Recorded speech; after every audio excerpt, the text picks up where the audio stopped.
methodical, not are you successful? Yeah. Organised? Yeah. Self-motivated? Yeah. Self-motivated feels self-effective. It's pulled out. You don't have any of these codes.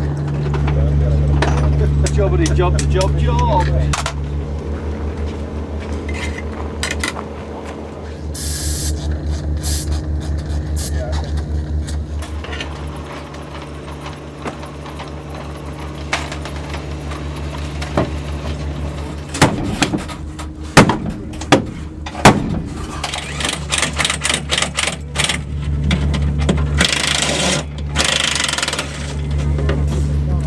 No niin Jari-Matti, testipäivä on jo kummasti mennyt eteenpäin. Kuis meillä kulkee? No kiitos, ihan hyvin. Aamulla pientä hakemista, ei ollut ihan ei ollut fiilis kohdallaan, että oltiin eilen Juupajoella ja pientä tietä, nyt tänään isolla tiellä täällä Liehussa, niin rytminmuutos oli aika suuri, niin ennen se on vähän semmoista yliinnokkuutta ajaa, vähän turhankin kovaa, mutta nyt kun vähän rauhoiteltu, niin menee paremmin. Mitäs nyt päivä jatkuu vielä? No, me ollaan nyt aamupäivällä tuossa lukko-ohjelmaa kokeiltu ja sitten vähän ajettiin käytetyllä renkaalle ja sitten uusia renkaita verrattiin. Ja nyt jatketaan sitten vähän noiden iskareiden kanssa hieromista, että vaihdellaan uudenlaisia iskareita ja katsotaan miten ne toimii. Ja sitten voidaan vähän noiden lukko-ohjelmien kanssa jatkaa sitten vielä ja ehkä meillä on mahdollisuus erilaista takalukkoa kokeilla. Mutta semmoista aika hieno säätöä, sitä me nyt tehdään. Laitoit se kameran tielle? Joo. Oi, sä aika hyvä riski otit kyllä. Mä luotin, että sä menet yli. Aika hieno oli kyllä. Joo.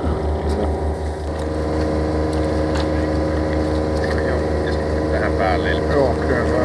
Miikka voi tehdä sitten varmaan autossa. Joo. You see the size of that spread?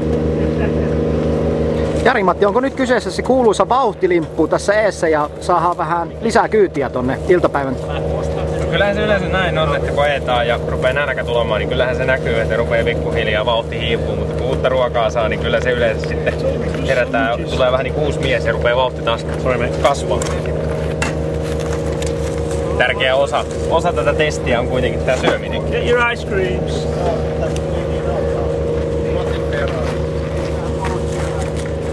Me aina yrittää mennä sen kuskin. Niin joo, mutta sitten aika usein on käynyt myöskin niin, että omasta ovesta ei pääse ulos. Semmoisiakin tilanteita on ollut. No niin Mikka Anttila, annas vähän dataa testeistä, miten on päivä sujunut. No tossa oli äsken riisiä, kanaa, hemmetin hyvää kermakastiketta. Siihen vähän punajuurisalaattia ja pörnösalaattia päälle. Nyt mennään jälkiruokaan, eli mansikoita ja kermavaahtoa, niin testi on mennyt hyvin. Okei.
niin, paljonko se on päivän pohjat? 40 metriä. Selvä. Paraneeko vielä tästä? Eiköhän se iltapäivällä vielä pitämälle. Selvä homma. Kiitoksia.